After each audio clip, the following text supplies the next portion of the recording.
সম্প্রতি বাংলাদেশে গঠিত হয়েছে নিপীড়ন বিরোধী সাংবাদিক ফ্রন্ট।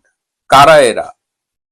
কেনই বা তারা দাবি তুলছে নোবেল লরিয়েট ডক্টর মোহাম্মদ ইউনূসের নোবেল পদকটি প্রত্যাহার করে নেওয়া হোক? আজকে এই বিষয়টি নিয়ে আলোচনা করব। এর সাথে রয়েছে সেই বিখ্যাত ভিআইপি মহিষ ডোনাল্ড ট্রাম্পের আপডেট। ডোনাল্ড ট্রাম্পকে ভীষণভাবে অপমান করার অভিযোগ উঠেছে। পুরোটা জানতে শেষ পর্যন্ত সাথে থাকুন। আসসালামু আলাইকুম এবং আদাব।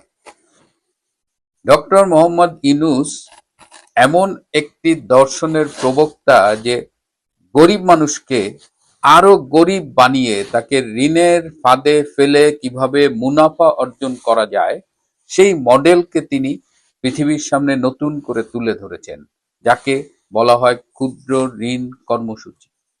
এবং এই ক্ষুদ্র ঋণ কর্মসূচির মডেলটাকে দেখিয়েই ডক্টর মোহাম্মদ ইউনূসের আমেরিকান বন্ধুরা তার জন্য একটি নোবেল জোগাড় করে দেয়, শান্তিতে নোবেল।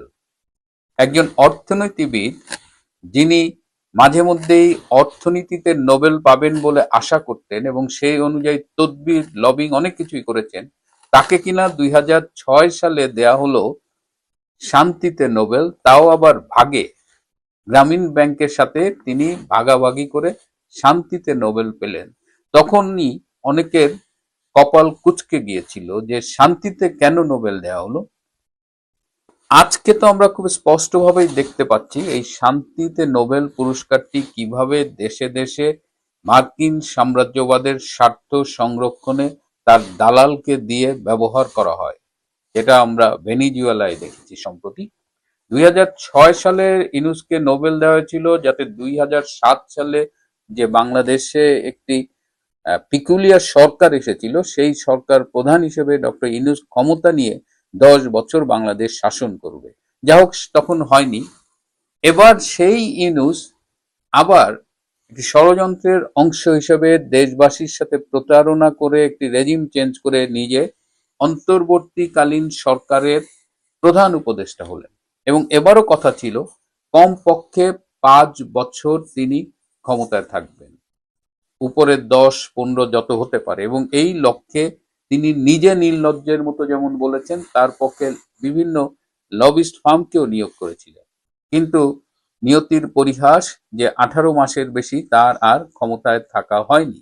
একদম নির্বাচনের সময়, শেষ সময়েও তার কিচেন ক্যাবিনেট নিয়ে ষড়যন্ত্র করেছিলেন নির্বাচন ঠেকিয়ে দিতে, সেটি পারেননি। এখন ইউনূস চলে যাওয়ার পরে তার নানান অপকর্মের খতিয়ান প্রকাশিত হচ্ছে।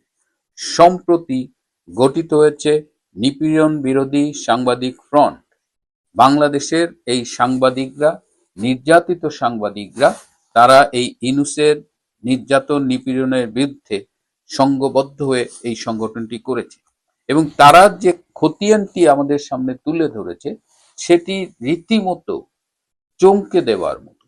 আমি একটু দেখে বলবো যে তারা যে তথ্য সন্নিবেশ করে আমাদের সামনে উপস্থাপন করেছে তা বলছে যে ইউনূস সরকার 500-র বেশি সাংবাদিককে খুনের মতো কঠোর অভিযোগে মিথ্যে মামলার আসামি করেছে।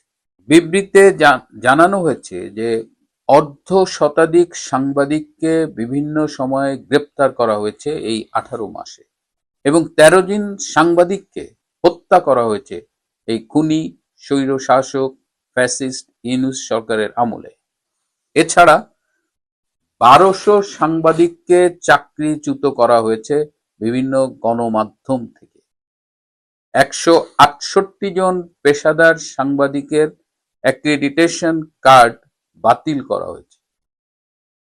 বাংলাদেশের জাতীয় প্রেস ক্লাব থেকে শুরু করে বিভিন্ন জেলা শহরের যে প্রেস ক্লাব রয়েছে সেখান থেকে অসংখ্য সাংবাদিককে তাদের সদস্য পদ কেড়ে নেওয়া হয়েছে।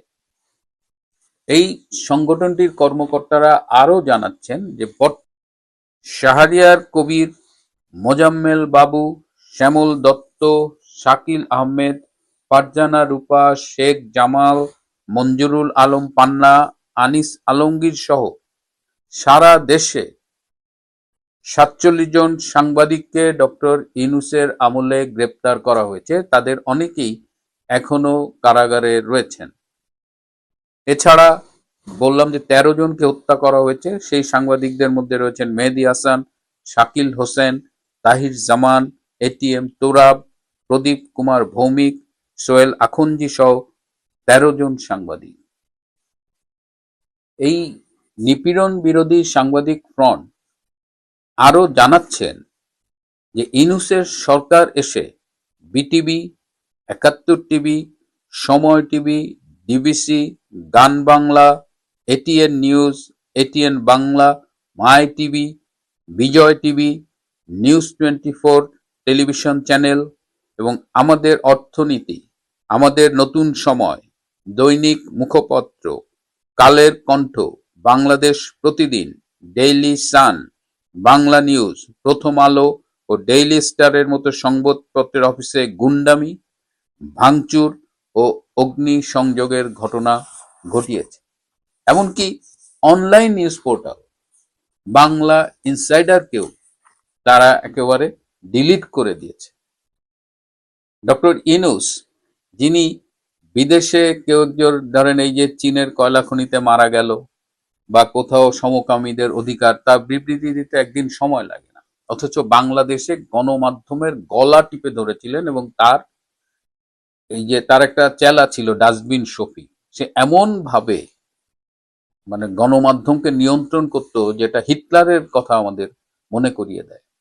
আরো দুঃখজনক হলো যে ডেইলি স্টারের মাহফুজ আনাম এবং প্রথম আলোর মতিউর রহমান ডক্টর ইউনূসের দালালি করতো, পা চাটতো, তাদের কার্যালয়ও কিন্তু রক্ষা পায়নি এবং সেখানে এমন ভাবে আগুন ধরিয়ে দেওয়া হয়েছিল যে অনেক সাংবাদিকের একেবারে মারা যাওয়ার মতো অবস্থা হয়েছিল। তো এখন এই নিপীড়ন বিরোধী সাংবাদিক ফ্রন্ট তারা অনেকগুলো দাবি তুলেছে।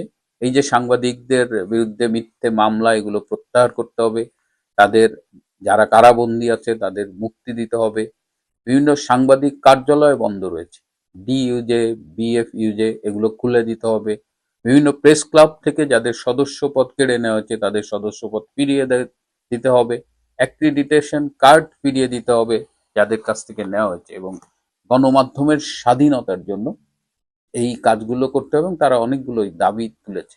তো এই পরিসংখ্যান দেখে আমাদের কিন্তু আসলে আঁতকে উঠতে হয়, এবং শুধু বাংলাদেশ নয়, সারা বিশ্বেই কিন্তু এই যে বাংলাদেশে ইউনূসের আমলে গণমাধ্যমের স্বাধীনতাকে যে হরণ করা হয়েছিল, সাংবাদিকদের যে নির্যাতন করা হয়েছে, হত্যা করা হয়েছে, কারাবন্দী করা হয়েছে, তা নিয়ে কিন্তু সারা পৃথিবীতেই আলোচনা সমালোচনা হয়েছে, প্রতিবাদের ঝড় উঠেছে, কিন্তু ডক্টর ইউনূসের সেদিকে খেয়াল নেই। বর্তমানে তারেক রহমানের সরকারের আমলেও আমরা খুব একটা পরিস্থিতির উন্নতি দেখছি না। আমরা জোর দাবি করি অবিলম্বে কারাবন্দী এই সাংবাদিকদের মুক্তি দিতে হবে এবং তাদের অন্যান্য সকল ন্যায়সঙ্গত দাবি মেনে নিতে হবে। এবার শেষ করছি ভিআইপি মহিষ ডোনাল্ড ট্রাম্পের আপডেট দিয়ে। ডোনাল্ড ট্রাম্পকে